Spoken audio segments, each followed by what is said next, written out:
Assalamualaikum dan kembali bertemu dalam MHI Malaysia hari ini 30 Ogos yang bahagia, yang mewarni. Semoga ada perjuangan membara untuk negara tercinta. Perjuangan itu dibawa oleh kami berdua, warna-warni yang supaya agak memberi satu kegembiraan kepada kalian juga lah bila menonton MHI pada pagi ini kan. Apapun kita mulakan juga dengan sedikit perkembangan dalam dan juga luar negara. Ini berkaitan dengan apa yang kita ketahui semalam di Pakistan. Ini satu mungkin boleh dianggap sebuah malapetaka berskala besar di mana ini telah menyebabkan ramai yang terkorban. Bayangkan dalam masa 24 jam lebih daripada 36 nyawa yang terkorban disebabkan oleh banjir besar ini.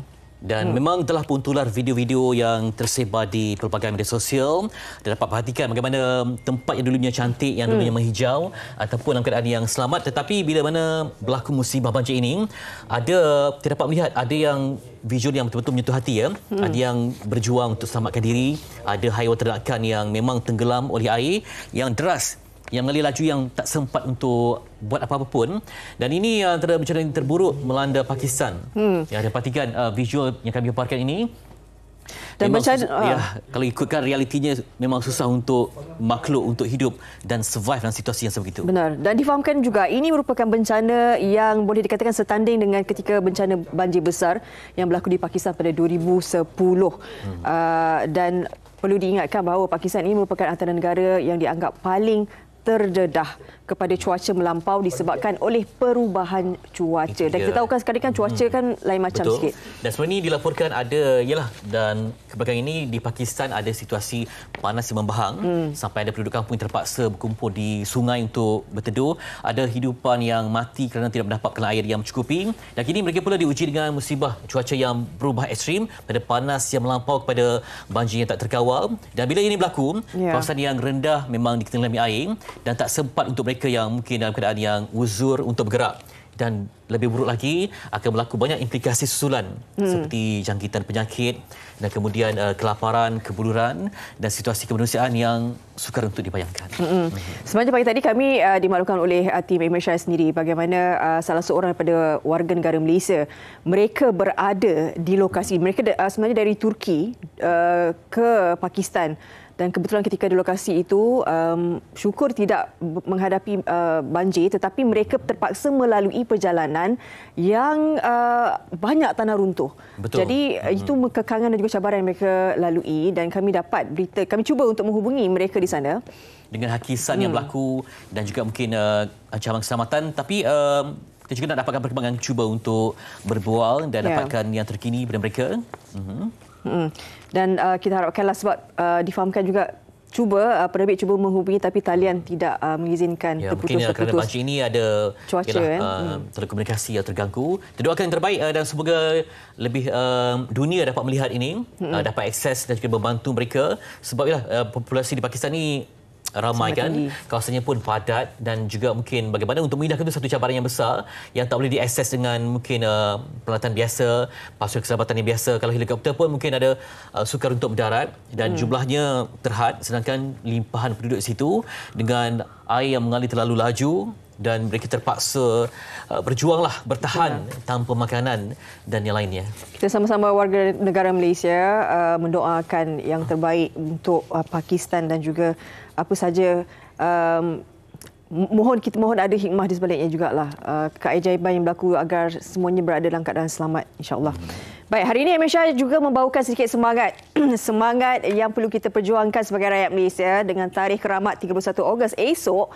Hari ini kita bawakan keharmonian yang ada di Malaysia ini. Ini berkenaan dengan persahabatan, kasih sayang yang terjalin dalam berbilang bangsa. Itu dia antara faktor yang menyebabkan Malaysia mampu berdiri unik di rantau Asia dan dunia kerana muhibah dan perpaduan yang begitu cantik. Dan kita harapkan ini menjadi intisari yang penting untuk kekal sebagai negara yang makmur, yang lebih matang. Kita ada usia 60-an kan? Bila manusia 60-an ni nampaknya dia lebih bertenang dan lebih makmur, dan harapan kita cabaran besar ialah untuk disambung kepada generasi yang bersinar pada hari ini.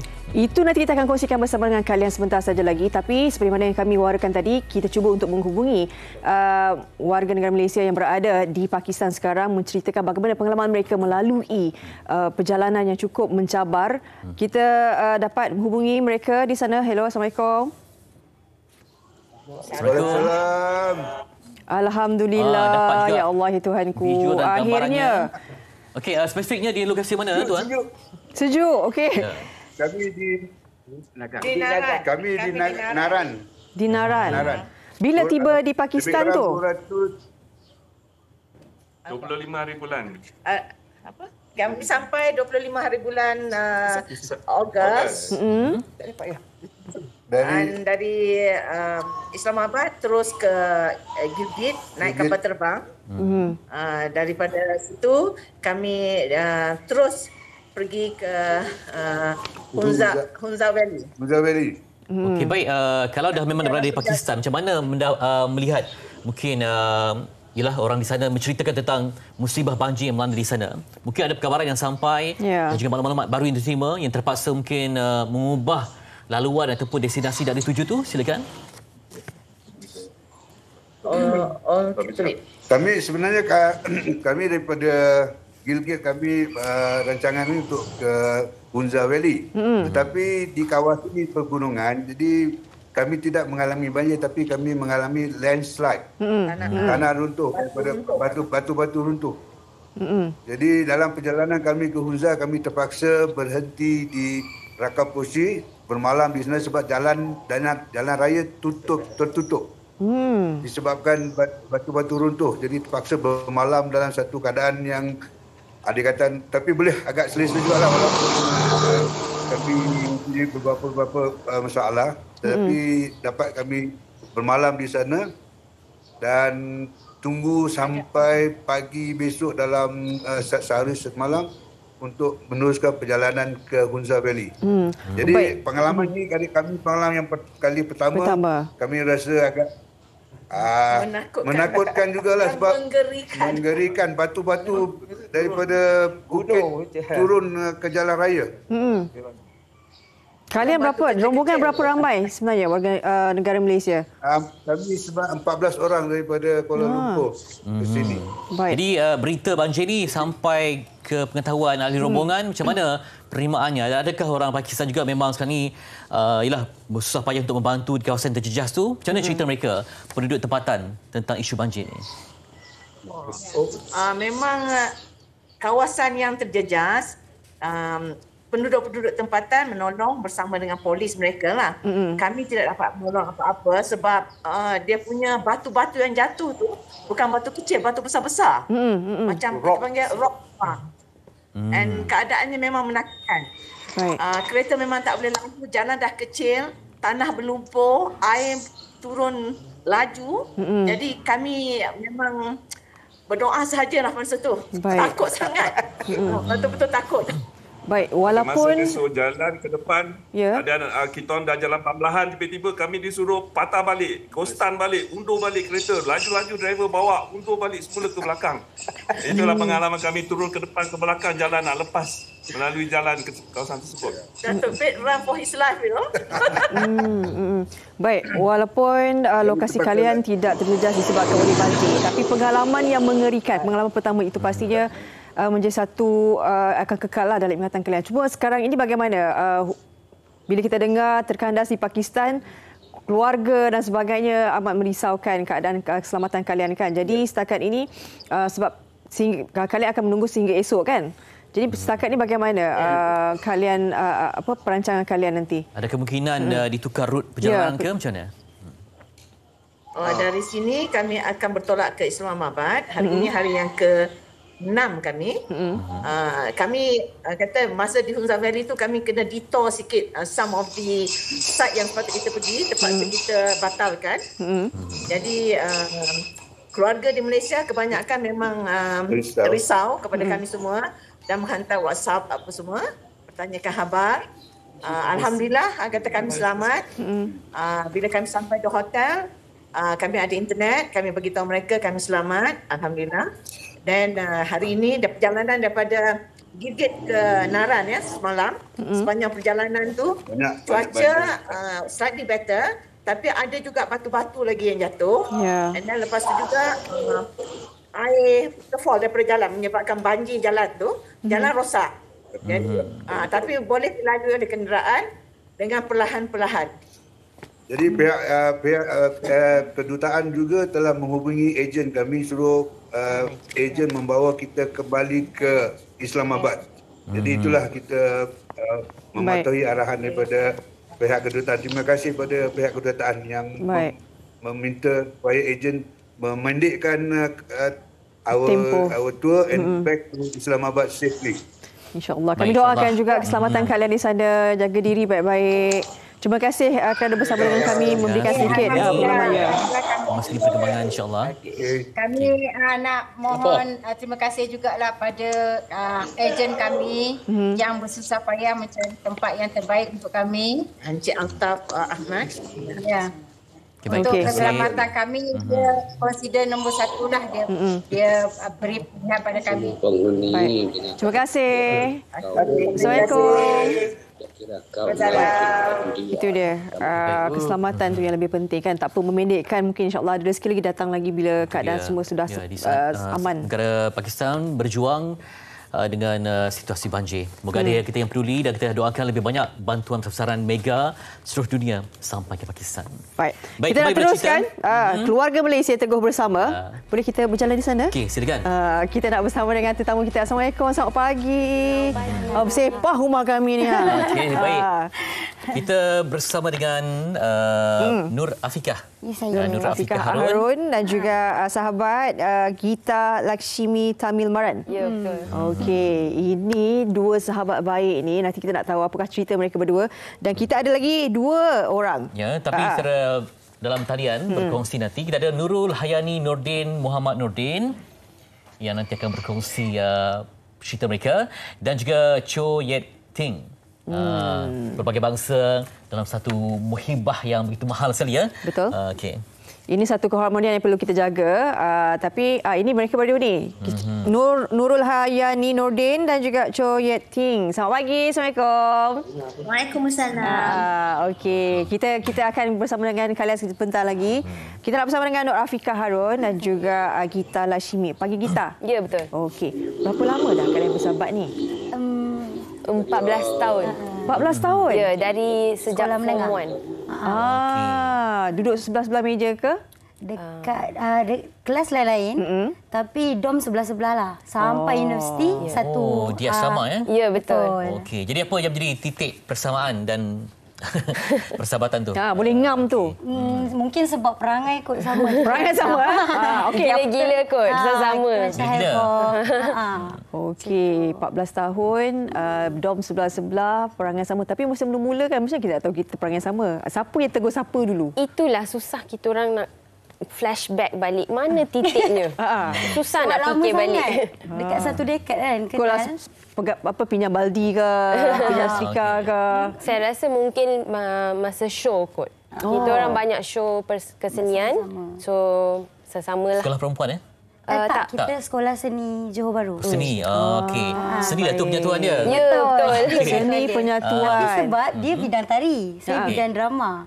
So kita macam sama-sama bila dicantumkan seni persembahan punya persembahan tu, masa itulah kot. Tari tolong teater, teater tolong tari, macam itulah. Saya punya final project dia tolong. Seni kan halus, orang yang jiwa halus dia boleh menguasai kan. Betul. Okey, baik.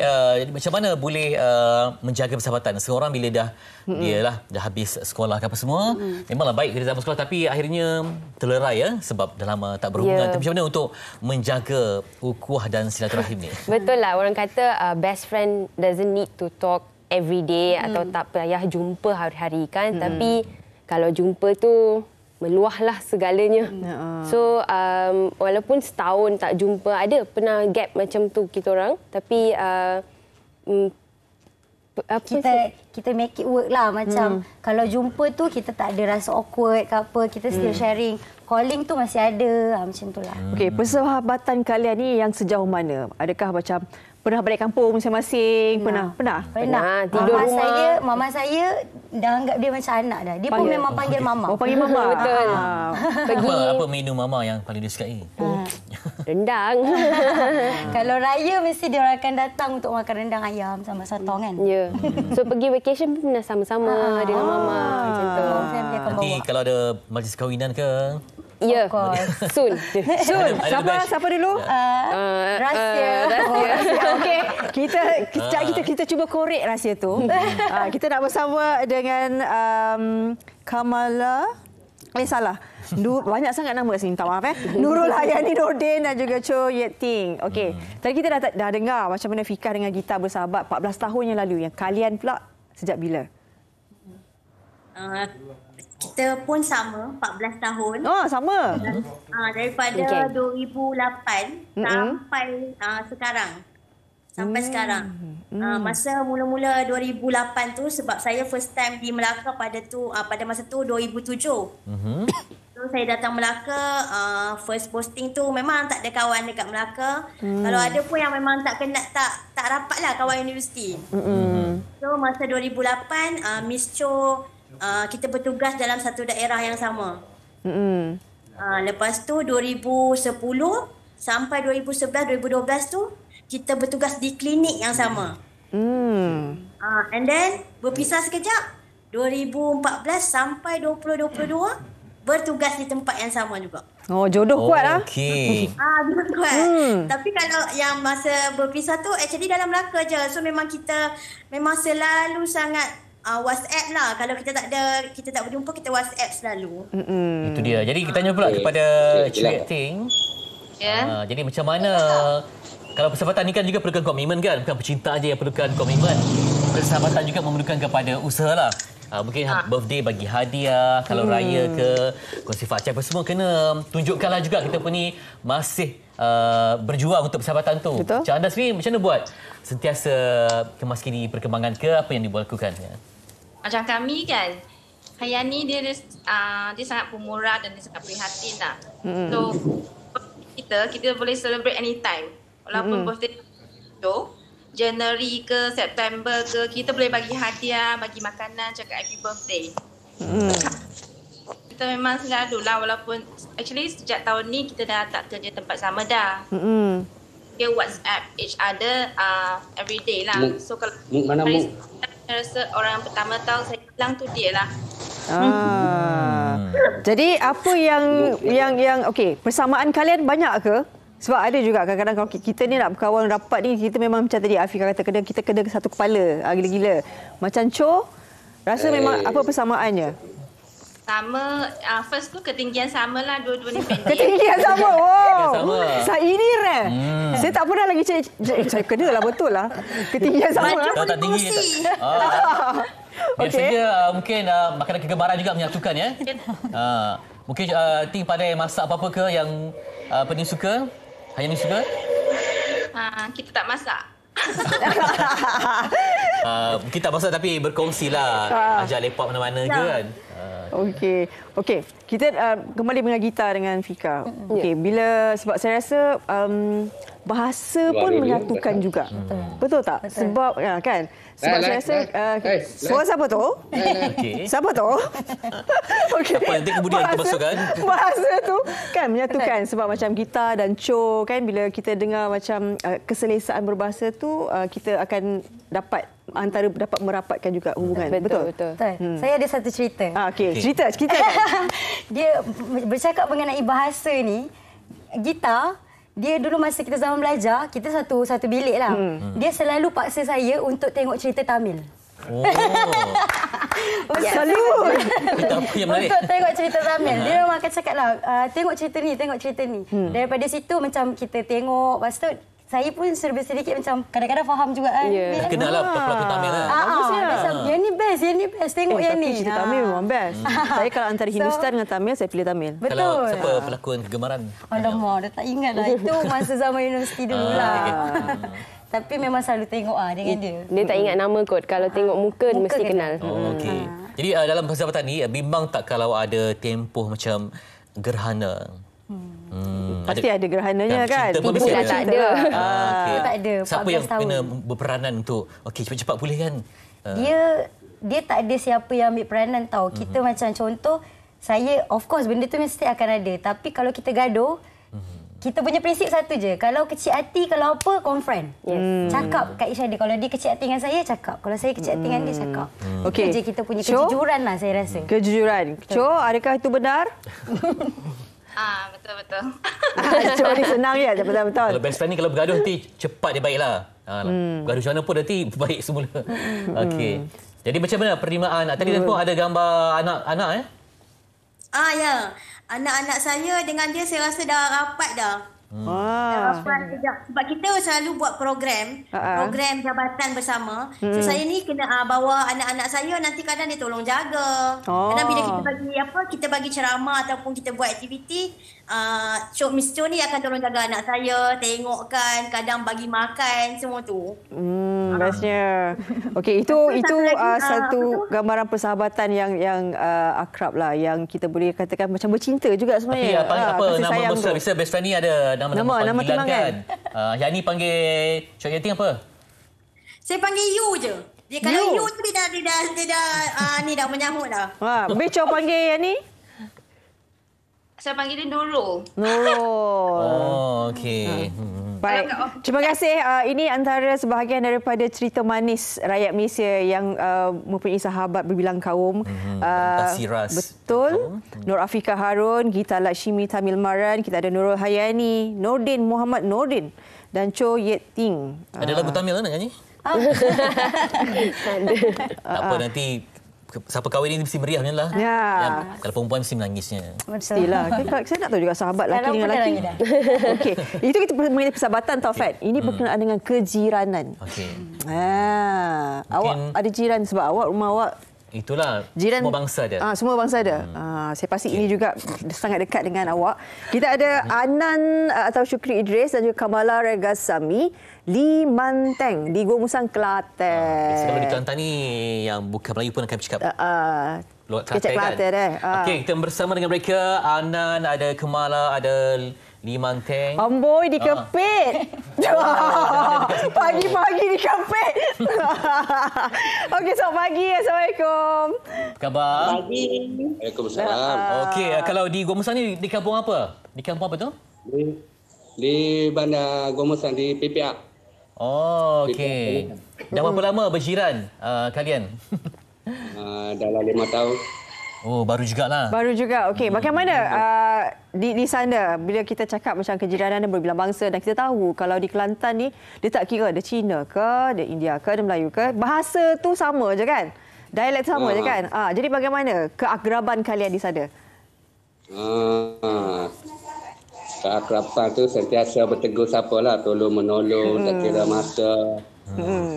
Banyaklah aktiviti kat sana. Aktiviti tu banyaklah aktiviti ya. Kita ada pemasangan bendera untuk sambutan kemerdekaan. Okey, itulah nampak bendera kat belakang. Macam Lee ada nama lain ke selain daripada Lee Manteng? Ada panggilan manja ke macam Kelantan ni? Kadang-kadang Cina pun ada nama ni kan. Macam Lee ada nama lain ke? Cakap. Cakap. Okey. Jiran-jiran panggil apa? Kita panggil dia Mak Wong. Mak Wong. Sudah nama lain kan? Kalau Kamala? Anti tingkat 4. Anti tingkat 4. Anti tingkat 4. Anti tingkat 4. Okay.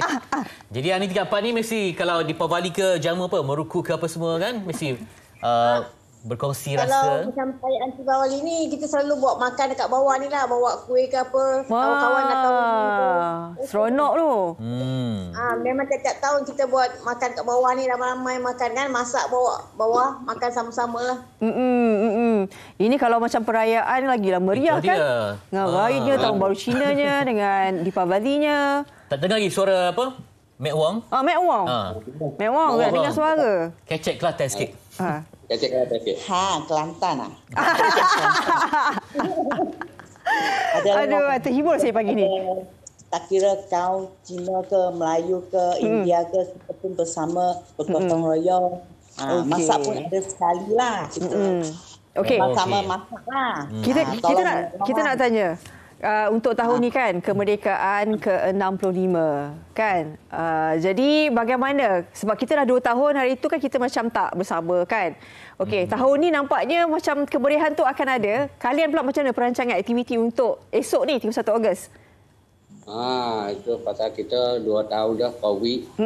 Jadi pada tahun ni kita memeriahkan lagi semangat kemerdekaan tu untuk menyatu blok-blok pasal kita ada pertandingan blok. Ini pertandingan apa? Hiasan ke apa? Hiasan, ada kreativiti, lepas tu semangat paduan sama cara kaum. Okey, macam apa ni, Cik Ana rasa cabaran besar ialah untuk kita memastikan anak-anak pun kekal menyambung dengan baik ya. Bersatu padu dengan jiran-jiran. Macam mana nak ajar anak-anak tu supaya mereka ni ikut contoh ibu bapa yang berbaik semua dengan jiran-jiran? Macam mana tu? Kita berbaik dengan jiran-jiran tu, kita ajar dia lah. Jangan gaduh. Lalu pergi rumah ke rumah, saling bantu-membantu lah. Bawa anak-anak selalu kan ikut aktiviti ni. Hari raya pun kita bawa pergi. Ada masalah apa-apa, kita pergi jugalah rumah jiran. Kalian anti tingkat 4? Ya. Okey. Ya. Pandai dikir barat tak? Tak pandai lah. Saya asal orang Selangor. Saya duduk sini dari... Tapi rasanya sikit-sikit saya nak boleh dengar lah. Tapi nak kecek balik tu payah sikit. Payah sikit. Ada sikit tu. Okey tu. Jadi dah boleh makan gapo di Kelantan tu? Nanti tingkat 4. Makan, kalau nak kata makan dekat sini semua boleh makan, lemak-lemak je. Saya memang suka makan gula-gula lemak kan. Memang sedap. Dia ada lagu tu anti tingkat 4, berlemak-lemak, berlemak tu. Okey, terima kasih kita ucapkan kepada Encik Andan atau Syukri Idris. Anti tingkat 4 atau namanya Kamala Regasami. Mek Wong. Mek Wong ataupun Lee Manteng. Mereka di Gunung Usang. Terima kasih banyak-banyak. Selamat Hari Kebangsaan ke 2022. Okey, itu dia. Okey? Bye. Terima kasih. Okey, anti tingkat 1. Baik, pakcik tingkat 2. Kita nak berehat seketika. Sekembalinya nanti kita akan bawakan berkenaan dengan Kedah Endurance and Fun Ride 2022. Itu dia. Sesuai untuk anti. Okay. Nanti siapa kahwin dulu ni? Masih punya rahsia. Tapi kira juga macam malam semua wanita panggil apa tu? Bila nak habis ni penerbit marah tau. Baik semua ni, berehat dulu.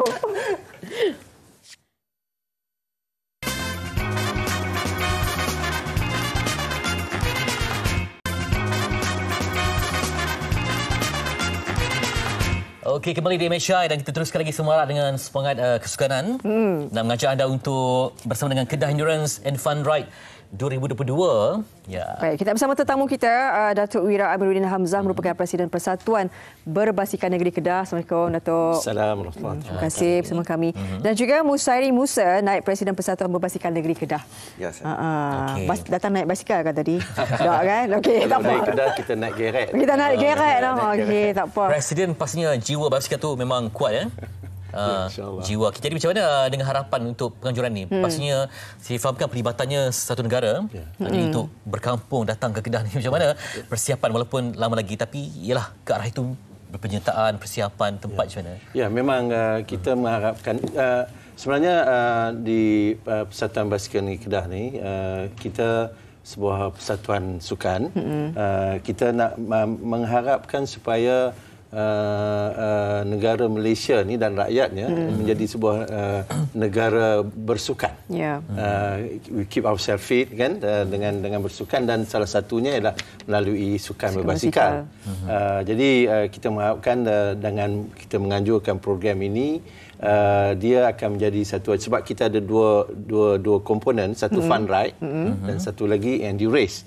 Yang fun ride ni ialah untuk keluarga. Maknanya anak-anak semua boleh ikut. Mak, bapa, mak, anak boleh. Yang itu 30 km je lah. Jadi dengan harapan kita dapat membangkitkan menggunakan medium sukan berbasikal ini sebagai satu medium untuk menjadikan kita rakyat Malaysia ni sihat dan sebagainya lah. Jadi persiapan ke arah itu memang kita lakukan untuk pastikan juga dia menjadi satu wadah untuk menjemput seluruh rakyat Malaysia selain dia menyertai inilah untuk datang ke negeri Kedah menikmati hospitality kan? Kedah mengasai makanan-makanan di negeri Kedah yang macam-macam cendoi semualah. Laksa, cendoi apa semualah. Pulut. Ya. Okey. Kita nak tahu juga mungkin Musairi boleh terangkan juga. Tadi Datuk kata kita ada yang endurance kan, ada 2 komponen utama. Jadi bagaimana persiapan kalian bila menganjurkan ini satu yang besar juga kan? Jadi tadi dia kata nak ramai-ramai pergi Kedah ni apa semua. Jadi kalianlah bagaimana peranan kalian untuk menganjurkan majlis acara besar ni? Jadi preparation yang kami dah buat terutama sekali pada Persatuan Berbasikal Negeri Kedah sendiri dan ahli jawatankuasa yang mana kami dah plan dan rancang sebaik mungkin dan dipecahkan bahagian masing-masing lah kiranya untuk buat sesuatu untuk pastikan kejohanan ini akan dilaksanakan dengan baik dan seperti saya sendiri pun lebih kepada hebahan dan kami pun dah preparation dari segi beberapa acara, beberapa kategori dalam endurance dan juga fun ride. So jadi fun ride ini merangkumi 30 km sahaja. Jadi siapa pun boleh masuk. Dan untuk race dibahagikan kepada 5 kategori. Ya. Okay. Antaranya? Kita ada men open, kita ada women open dan kita ada kategori master terbahagi kepada 3. A, B dan C. Maksudnya A itu daripada umur 35 sampai 44. Awak boleh masuk tu? Okey. Kita boleh masuk. Kita try. 35 okey. 3 dia ambil ke bawah. Okey, tak apa. Untuk kategori Master B 45 sampai 55. 55, sorry, 55. Sampai 55. Dan 56 ke atas tu kategori C. Ada? Ada. Jarak dia sama? Jarak sama. Sama, 100 km. Kita pakai satu road untuk sekali arung semua kategori senang. Okey. Jadi sebab tempat dia di Museum Padi Museum Padi. Jadi pastinya orang datang ni bukan hanya untuk bersukan tapi juga dapat ilmu juga lah saya kira. Ya, saya ingat itulah kita mengharapkan macam saya sebut tadi oleh kerana kita memulakan race ni awal pagi 7.30 kita dah start. Jadi maknanya mereka kena datang bermalam dulu. Kemudian besoknya race dan selepas tu ada masa lagi itu yang kita harapkan supaya dapat menggunakan peluang ini untuk juga melancong dan melihat. Berapa ramai lingkungan peserta? Kita target kita sebenarnya 1,500 dan kita mengharapkan kita dapat capai itulah. Jadi maksudnya merancangkan pelancongan je lah betul. Hotel akan penuh nanti semua-semua. Betul. Dan makan dapat limpahan rezeki bila mereka datang. Betul ya. Okey, di samping kita berbual berkenaan dengan endurance dan juga Fun Ride 2022 ni, kita nak tahu juga sebab ini Persatuan Berbasikal Negeri Kedah. Nak tahu juga sebenarnya latar belakang ni Persatuan Berbasikal Negeri Kedah ni. Mungkin boleh kongsi dengan kami lah. Ya. Seperti yang tadi Puan Perhatian yang tadi kan, sebenarnya persatuan ni mula ditubuhkan pada tahun 1965. The founding president dan setiausaha masih lagi hidup, alhamdulillah, iaitu Datuk Wira Datuk Wira Noraman, Datuk Wira Noraman dan juga Saudara Syahrudin. Jadi selepas itu adalah bersilih ganti dan yang kita rasa teruja ialah kerana kita mampu untuk melahirkan pelumba-pelumba negara lah. Seawal saya ingat ada Encik Johari Ramli Olympics di Mexico tahun 68. Kemudian ada 3 orang, Fazin Saad, Abdul Rahim Baharudin, Omar Saad, ini Olimpik Munich 72. Mereka dah race di sana dan saudara Omar Saad sekarang ni menjadi setiausaha persatuan. Dan Cik Musari sebelah saya ni pun dia juga national cyclist dulu ni kan. Cuma presiden dia lah tak sampai ke peringkat tu.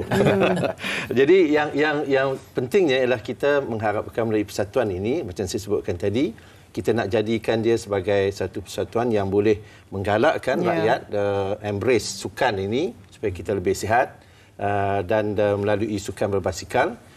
Kemudian kita juga menggalakkan supaya persatuan dalam Persatuan Basikal Negeri Kedah ni, ahli-ahli kita bukan ahli persorangan. Dia merupakan ahli gabungan kelab-kelab basikal seluruh negeri Kedah. Jadi kita mengharapkan lebih ramai yang akan menyertai kita dan kemudiannya kita mengharapkan bahawa kita dapat mencongkil bakat-bakat baru. Dan yang paling recent ini ialah Nurul Izzah Izzati yang wanita cyclist Malaysia pertama memenangi pingat emas di Asian Cycling di New Delhi baru-baru ni. Saudara Omar juga kan. Hebat ni. Jadi itulah pengharapan kita agar kelab dapat memayungi kelab-kelab ini dan dapat kita melahirkan bakat-bakat dalam InsyaAllah nanti mungkin ada kejadian nanti ada liputan dapat kita berikan. 1 Oktober acaranya. Mungkin Cik Musari boleh kongsikan bagaimana nanti kalian boleh menemui ramai lagi akan bersama dengan Endurance dan juga Fun Ride 2022 ni nak pergi Kedah. Mungkin boleh beritahu mereka macam mana untuk bersama-sama. Baik, saya pun sebenarnya nak mewawarkan juga kepada semua atlet-atlet lumba basikal dan komuniti basikal yang ada di seluruh Malaysia sekarang ni.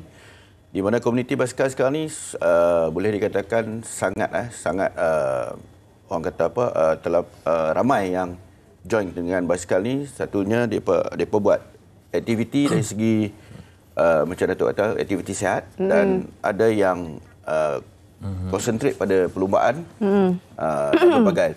That's why kita adakan perlumbaan dan juga fun ride. Jadi dua-dua side dah. So jadi saya nak bercerita di sini, kami tarikh tutup pada 5 hari bulan. 5 hari bulan 9 ni secara online dan juga secara manual lah. So jadi untuk peminat-peminat sukan berbasikal bolehlah datang ke negeri Kedah dan saksikan dan boleh rasa sendiri di Kedah ni ada dari segi pemandangan kan environment di negeri Kedah tu sendiri cukup menarik dan kita buat pun di Museum Padi. Okey, baik. Museum Padi Kedah Darul Amal 1 Oktober 2022. Kena ada kat situ pukul berapa Datuk? Pukul 6 pagi ya? Lepas subuh. Lepas subuh. Lepas subuh tentulah jawab dah. Tentulah itu.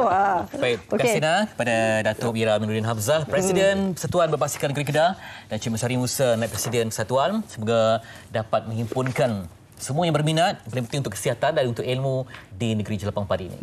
Baik, kita nak berehat seketika. Sebelum itu kita nak saksikan dulu ini perarakan bot penambang seberang Takir Kuala Terengganu. Saksikan.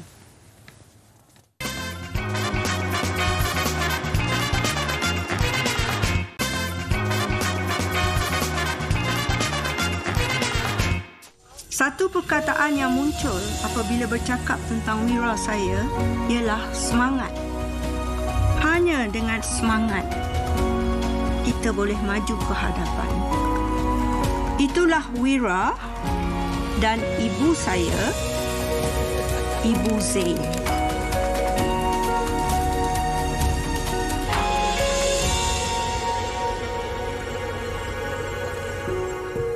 Menarik sekali teknologi dan juga warisan digabungkan dengan persoalan yang menarik untuk cinta pada Malaysia. Dan ini sebenarnya dengan program Hari Kebangsaan digerakkan oleh TM Mengukir Malaysia.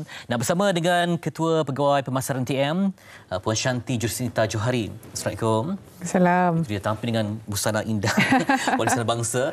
Baik, mungkin apa yang nak disampaikan dalam kempen Hari Kebangsaan tahun ini?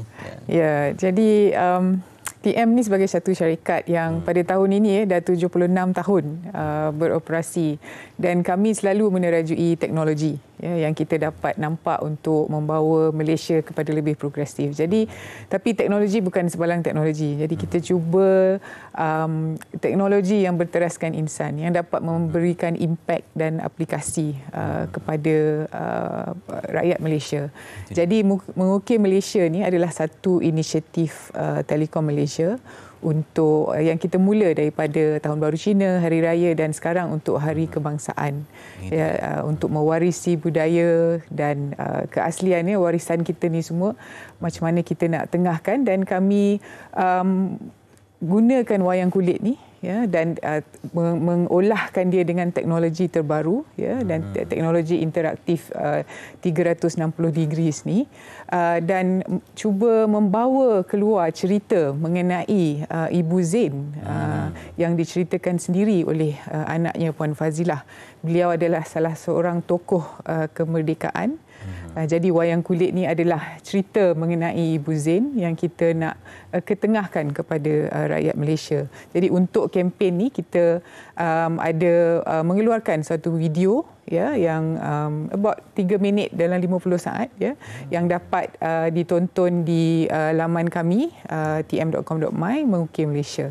Itu dia. Selain kita tengok paparan wajah pelbagai bangsa yang terlibat dalam paparan kali ini, okey, wayang kulit ni macam mana boleh dapat idea untuk diketengahkan? Sebab dia seperti yang perlukan pemahaman yang mendalam, ya.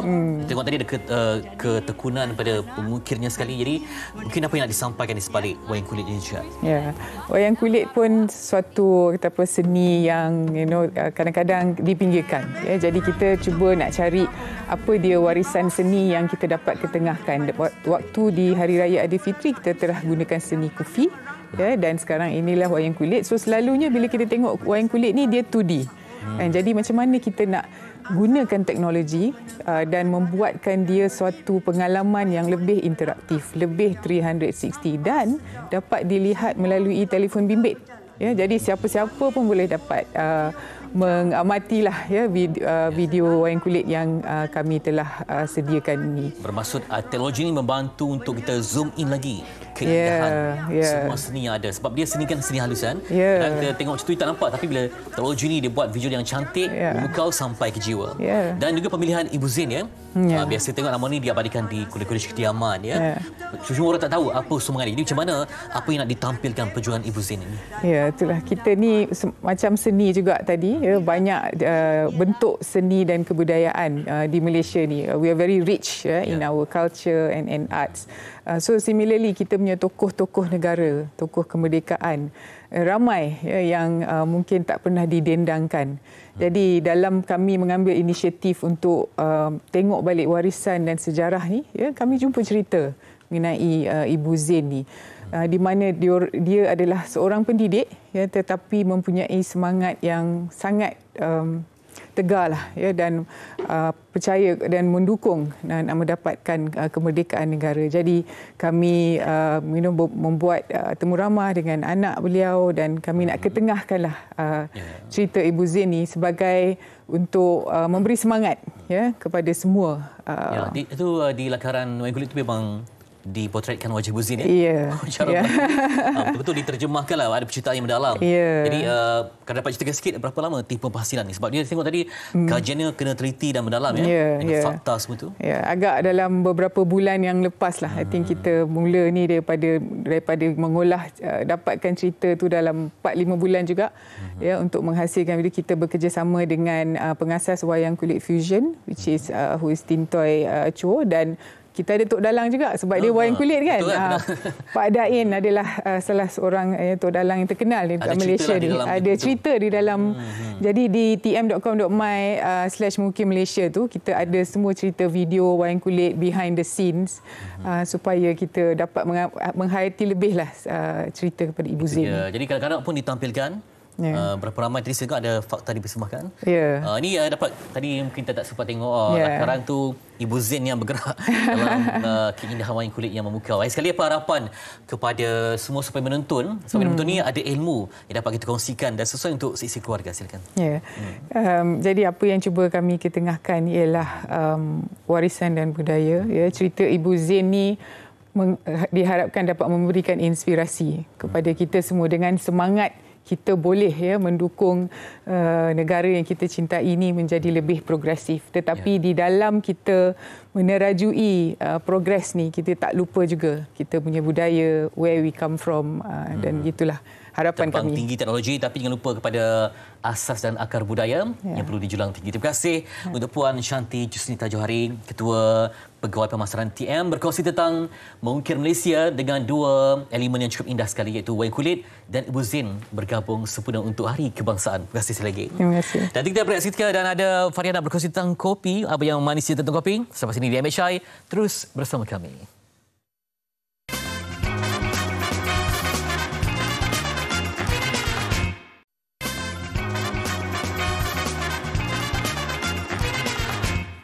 Baik, kembali semula dalam Malaysia hari ini. Terima kasih kerana masih setia bersama kami. Baik, saya tak nak buang masa. Kita nak cakap berkenaan dengan inovasi makanan. Ini berkenaan dengan Una Coffee. Tapi kita nak tahu lebih lanjut sebenarnya Una Coffee ni dari mana dan sebagainya. Kita nak terus bersama dengan Professional Technologist Dr. Aida Firdaus Muhammad Nurul Azmi, Pengarah Fair Food Industries. Assalamualaikum, selamat pagi. Assalamualaikum. Nama sangat unik. Dan panjang. Panjang, okey. Mungkin kita nak tahu juga berkenaan dengan Una Coffee ni, tapi kita faham bahawa Fair Food Industry ni sebenarnya yang memulakan. Jadi mungkin doktor boleh terangkan terlebih dahulu berkenaan dengan syarikat pemula Fair Food Industry ni. Baik, thank you Ms. Farah. So sebenarnya Fair Food Industry ni adalah syarikat pemula lah di UiTM. Dah ditubuhkan daripada tahun 2019 lagi. So tujuan kita sebenarnya untuk membantu pemain industri makanan untuk menginovasikan produk makanan baru dan juga untuk memperbaiki kualiti produk makanan dan meningkatkan jangka hayat. Kemudian sebagai seorang pensyarah, saya juga keluar dengan idea sendiri, pendidikan sendiri, iaitu produk Una Coffee ataupun kopi berfungsi. Yang mana tujuan dia untuk memberikan tenaga tanpa ada masalah lebihan kafein. Kadang-kadang ada orang takut minum kopi sebab lebih kafein kan. Okey, dengan adanya kepakaran doktor sendiri dalam teknologi makanan ini kan, dan kita tahu juga bagaimana pelibatan UiTM itu sendiri dalam membantu para penyelidik. Kadang-kadang kita perlu kepakaran ini untuk mengkomersialkan lagi produk kan. Betul. So kami di UiTM sangat bersyukur sebab kita ada satu platform, kita namakan Bitkom, iaitu Business Innovation Technology and Commercialization Center, di mana ia bertindak sebagai knowledge teknologi transfer unit yang membantu para pemula di syarikat di UiTM untuk menguasai ilmu tentang perlindungan harta intelek, pemasaran dan juga visibility. So alhamdulillah dengan bantuan Bitkom kita lebih dapat jauh ke depan. So sangat membantu alhamdulillah. Untuk mereka yang baru lagi lah kan. Untuk mengkomersialkan produk. Jadi dalam Fair Food Industry dan bidang sains teknologi makanan ni, jadi apa sumbangan Fair Food Industry ni untuk kepada masyarakat? Okey. So sebenarnya sebagai seorang pensyarah di Fakulti Sains Gunaan dan dalam bidang sains dan teknologi makanan, saya sebenarnya banyak berkongsi kepakaran lah bersama dengan masyarakat, terutama untuk menyebarkan perkara-perkara yang benar tentang sains dan teknologi makanan. Yang benar? Yang benar tu bol ya. Sebab banyak sekarang kisah-kisah viral kan. Contoh pasal ikut, pasal kisah boba yang keras dalam perut, kemudian cerita biskut yang terbakar disebabkan ada plastik. So semua tu adalah benda-benda yang tidak betul. So saya banyak menulis untuk memperbetulkan apa yang tidak betul. Dan kemudian yang kedua, saya banyak membantu industri makanan lah untuk menghasilkan produk yang inovatif dan kompetitif dalam negara dan juga luar negara. So antara klien kami atau rakan kolaborasi termasuklah Tenaga Nasional Berhad. Kita sedang membangunkan produk inovasi untuk penanaman di bawah pencawang. Pencawang elektrik. Boleh. So kita akan hasilkan produk inovatif dari situ. Dan kemudian saya juga membantu syarikat seperti Bernas, Kulim Berhad, Minah Sate untuk proses retort, iaitu sate boleh tahan lama sampai 2 tahun. 2 tahun? Ya. So itu antara kepakaran saya lah. Dan selain itu saya juga banyak membantu membuat program wakaf ilmu. Di mana kita membantu masyarakat lah, terutama B40. Baik. Saya tertarik ini sebab doktor hari ini bukan saja berkongsi berkenaan dengan teknologi dan pencapaian apa yang telah dilakukan, tetapi ini satu lagi produk inovasi Dr. Aida sendiri iaitu Una Coffee. Jadi tadi doktor dah bagi tips sikit kan. Dia kata kalau minum kopi Una Coffee ni dia tak terlebih kafein. Jadi apa lagi keistimewaan ni? Alright. Sebenarnya sebagai seorang coffee lover kita tahu masalah. Kan? Masalah kalau kita terlebih minum kopi, kita akan rasa macam kena dada berdebar, migraine, gastrik. So semua ni sebenarnya disebabkan oleh kafein berlebihan. So alhamdulillah dengan kepakaran yang ada, kita hasilkan satu kopi yang rendah kafein tetapi mempunyai kandungan whey protein yang tinggi yang dapat memberi keselesaan kepada perut, dapat mengelakkan gastrik dan rasa kenyang yang lama. Dan kemudian mempunyai vitamin B kompleks yang dapat menghasilkan tenaga atau metabolis tenaga ni daripada sel sendiri. Jadi orang akan kekal fokus dan alert. Jadi kita tak ada masalah lah kalau macam memandu, micro sleep dan sebagainya kan. So insya-Allah boleh diatasi. Dan lagi satu, apa yang paling menarik, kopi ini juga menggunakan nano sugar ataupun gula nano. Yang mana rendah glycemic index yang tidak tidak mengganggu kadar gula dalam darah. Dan sekarang ni alhamdulillah kita sedang menjalankan kajian klinikal lah bersama dengan Universiti Malaysia Terengganu untuk come up dengan finding lebih spesifik dan saintifik tentang Una Coffee ni terhadap kesihatan. Ada kerjasama dengan lain-lain ke dalam? Setakat ni kita dengan UMT lah. UMT. Maknanya kalau Una Coffee ni sesuai untuk mereka juga kalau nak jaga kesihatan, nak minum kopi tapi pada masa sama jaga kesihatan juga. Dan kita juga sebenarnya target kita kepada orang-orang yang sangat aktif ni. Contoh orang yang atlet kan. Sebelum ni Una Coffee pernah menaja atlet kickboxing ke SEA Games.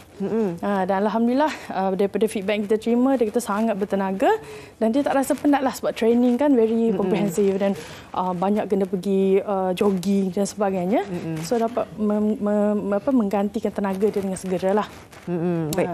Pada masa sama dapat juga membantu mereka yang kadang-kadang kan perlukan ekonomi ni kan rumah keluarga jugalah Una Coffee ni.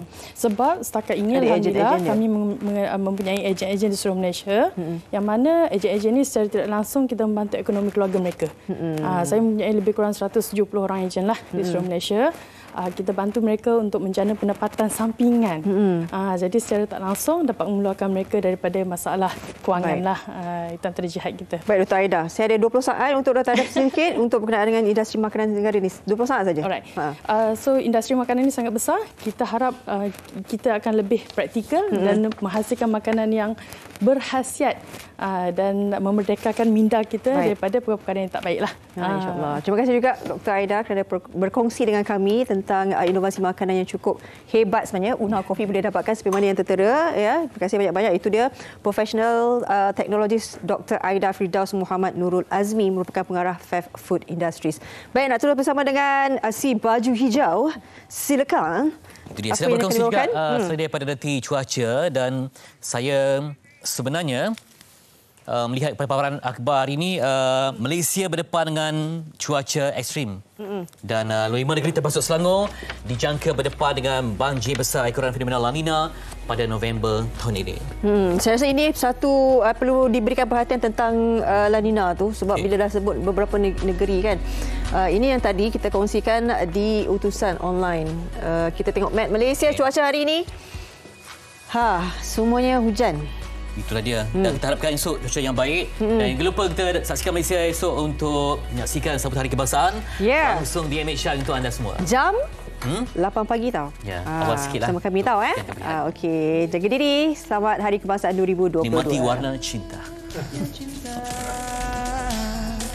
Usia kita makin dewasa, berkali-kali kita diuji, kasihnya bangsa dibela.